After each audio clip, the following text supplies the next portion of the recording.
มันคิดอะไรไม่ออกมันบอกผู้ใดบ่ได้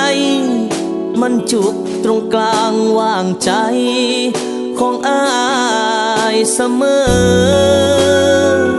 กินข้าวบ่ได้มีแต่ให้มีแต่เพ้อก็เพราะว่าเธอมาพรากหัวใจอายไปผู้สาวอายสิแต่งงานแล้ว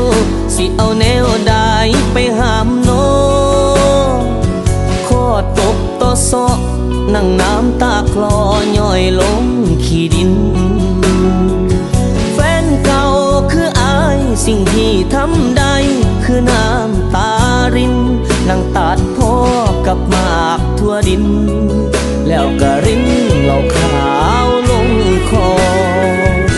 สะเทือนหอดฟ้าเพื่อนกลับลงมาหอดดินนั่งฟ้าได้ยินยังตกใจที่อายอกหักท่านเทวดาคงรู้ว่าอายเสียคนหักเห็นอายอกหักจึงหลั่งน้ำตาลงมาเป็นฝนจอกนี้เป็นจอกสุดท้ายขอให้แฟนของอายไปดีสมหวังกับรักครั้งนี้